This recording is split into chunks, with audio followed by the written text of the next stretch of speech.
So I'm going to do a few things related to addressing the health equity issues and barriers to care. We will focus on persons with disabilities and what we're doing at University of Pennsylvania. So I'm dean for 3 years, 4 months, 11 days. And nobody should take a deanship just prior to COVID. That's a bad idea. But that being said, I had the opportunities to do some incredible things at University of Pennsylvania before, during, and I'll classify us now as being after COVID. And we'll talk about some of them. But Penn refocused, or very clearly focused. You don't have my consent for that. Yes, you do.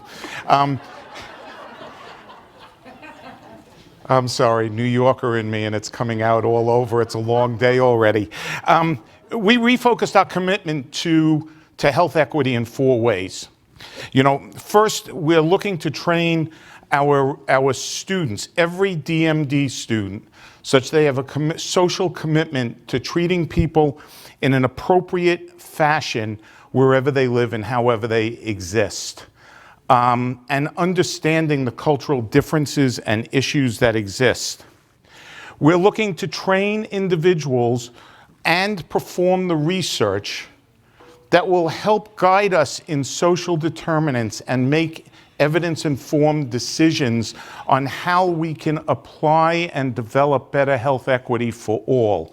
And we've refocused our research in a giant way in that direction. We're looking to train, you know, dentists are persons of science.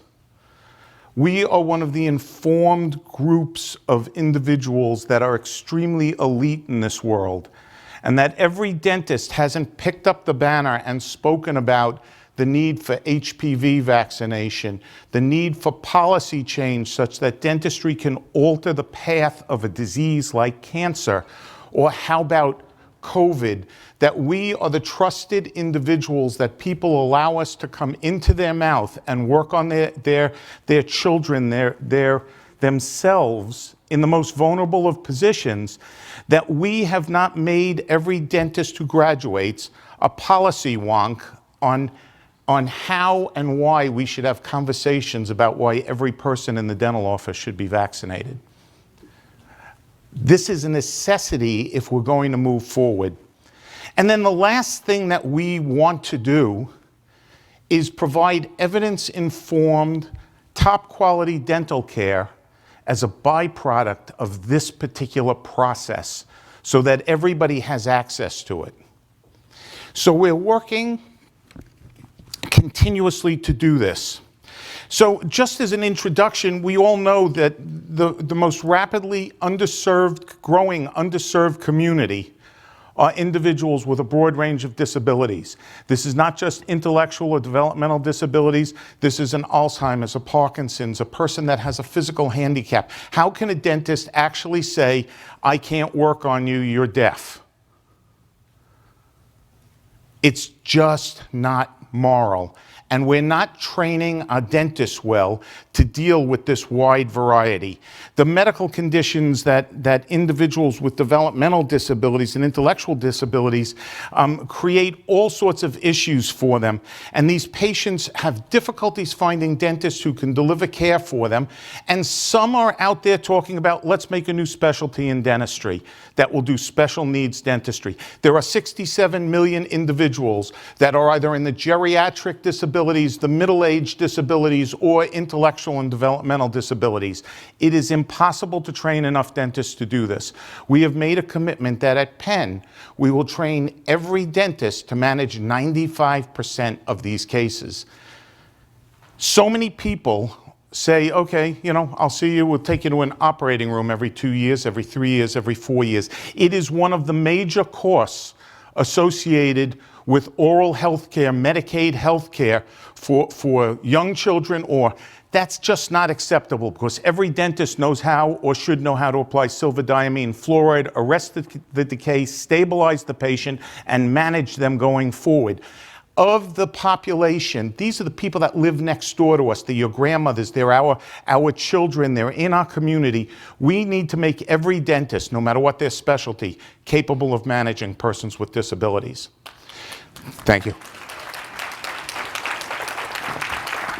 I don't have any passion about this. But that being said, developing community-sensitive individuals capable of going out and working in the health centers and in other areas. We have a large school, and if 10%, 20% of our students develop an affection for this, this will change the way people are treated throughout the United States. If they become the educators, we will alter the pathway going forward.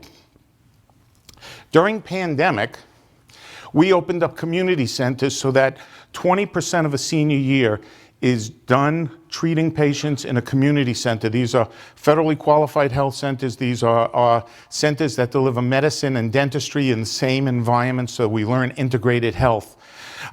We developed a personalized care suite, which is where I'll spend most of my time at the end of this, where our students literally spend 10% of their senior year actually treating patients, desensitizing the dentist on how to treat persons with disabilities, so they know how to desensitize patients so that they sit in our chair and we can achieve health. We have started programs, so I've done 14 years research on fear, on dental fear.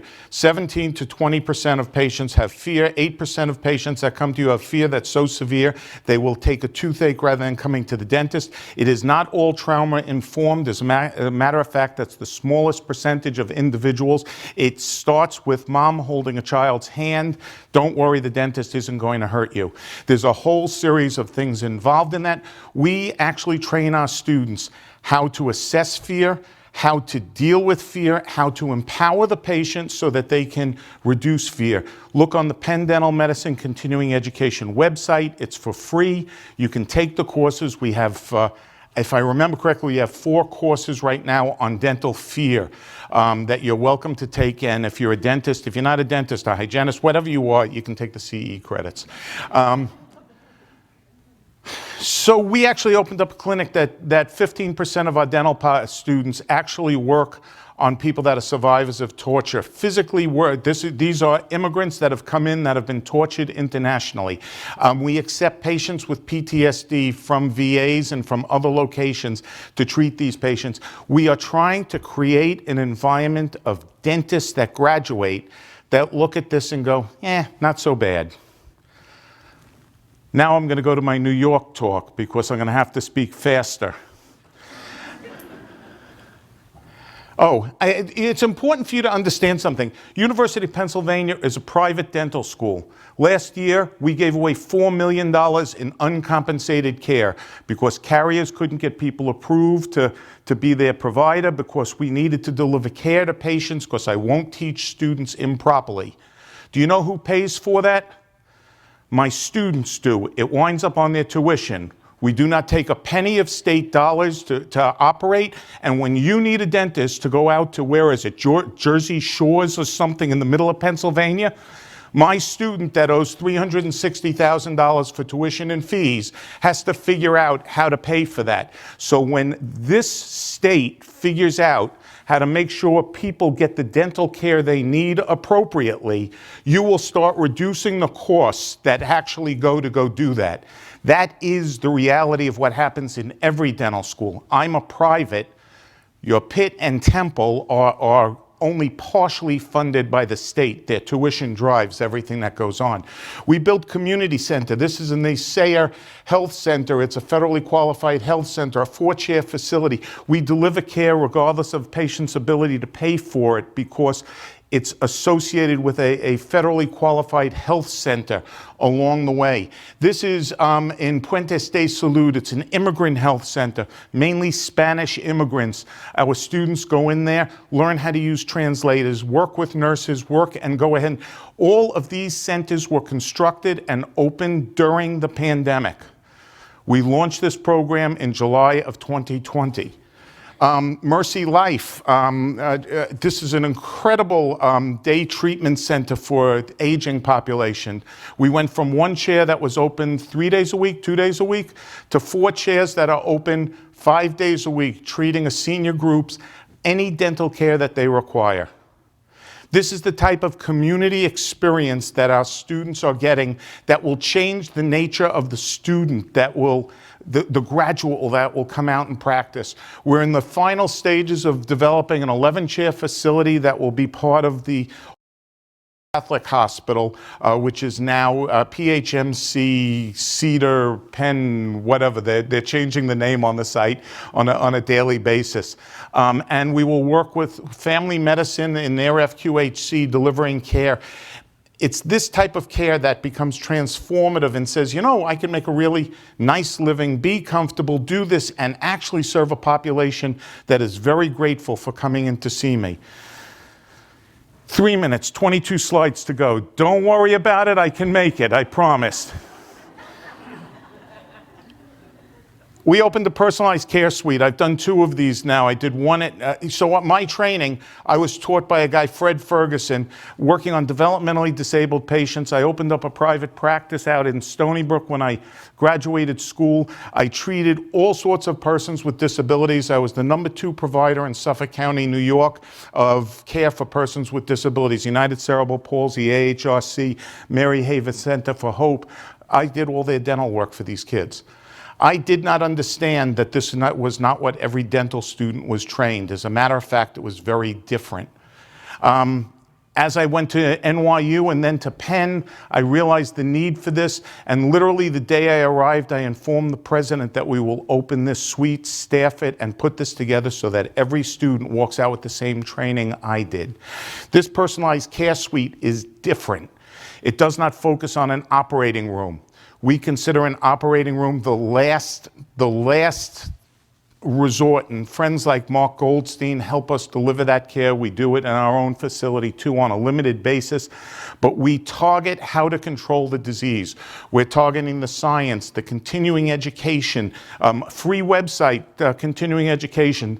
I've watched all of the courses, most of them are pretty good, worth doing. You get free CE. Delta Dental of Michigan thought enough of the course that they pay all of their dentists to do it, and they pay for every dentist to get continuing education credit, no charge, because they think that this is a direction that we should be moving in order to train people on how to do this in healthcare.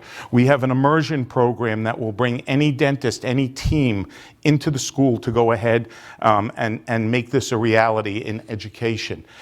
We focus on generating the literature and the evidence base. There is not a great evidence-informed literature on how to manage this. We will provide whole curriculums to other dental schools in the process of doing this.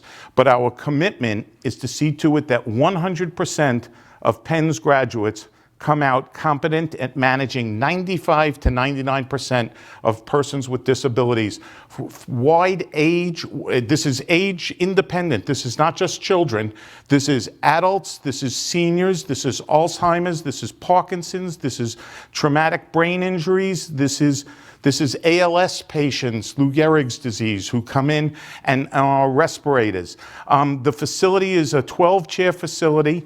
It's set up with private quiet rooms where they're not so quiet inside the room frequently, and spaces outside the room that if somebody is comfortable, they can sit in a nice dental setting. It is an ultra-modern facility that we've thought of things like wayfinding. You can put it down, I'm ignoring it. Wayfinding and how to go for blind individuals so that we can say it's the second right turn is the restroom, and you don't have to take somebody who's blind by the hand and put them in a bathroom. We can establish dignity and help them with this. Conference rooms, consult rooms where caregivers, who are amongst the most important portions of the health system, can work. We do have patient navigators. We have a nurse, nurse practitioner who works on medical histories and consents with our students. We are trying to elevate the level of care delivered to individuals. High countertops so that if the person needs a high check-in desk, or if they're in a wheelchair, a low check-in desk. All of these things can be done for us in our private practices with little or no difficulty if we think about it. I did it 40 years ago when I built my initial office. Wide corridors, big operatories, nitrous oxide at each operatory. These are the open operatories that individuals can be in as long as they're not disruptive. They just may need more medical guidance along the way. We have 2 rooms with acoustic deadening for people that decide to make a lot of noise. We can close the door and it doesn't disturb other people other than a faint echo of something going on in those rooms. Autistic individuals, people that are on the spectrum, are sensitive to smell. High volume air conditioning so that there are no dental smells in the facility. Turned out to be a gift during COVID. This was built totally during COVID and opened during COVID. But we just teach the students how to build accommodations that make treating the patient possible. Large rooms can bring in caregivers, can bring in large crowds, and let's talk about your dental care. We've set up a remote toothbrushing program that when you go home, the caregiver is going to make an appointment that at 6 o'clock tonight, you're going to set up a telephone, and one of our public health hygienists and the dental student will contact you to talk about home care. Because, you know, teaching the person that brought the patient in might not be the right individual to teach. Not to mention the fact that people may need help. And we'll go as far as applying fluoride and everything else through this. We have large rooms with floating chairs that we can push things out of the way. We have rooms that do not have anything over the patient, so a Grabby patient, which you'll see several, do not grab anything. This room here is large enough that we can push a stretcher into it. It's most commonly used with some of our ASD, autistic spectrum disorder patients, that we wind up sitting on the floor. We've now brought in mats so that we can sit on. The patient never sits on the mat. It's the old guys, us faculty that have to get down on our knees. We appreciate the mat. We go down there and we show a student that you can do the exam there. You can do a fluoride varnish treatment, or if there's caries, you can start to desensitize the patient to touching there, and that's all that's necessary. Because the next time that same patient will come back and sit in a chair. And that turns out to be so formative of everything. We brought in some of the best people in the world to start doing this, and I need you to understand we're looking to export this technology and this training to others.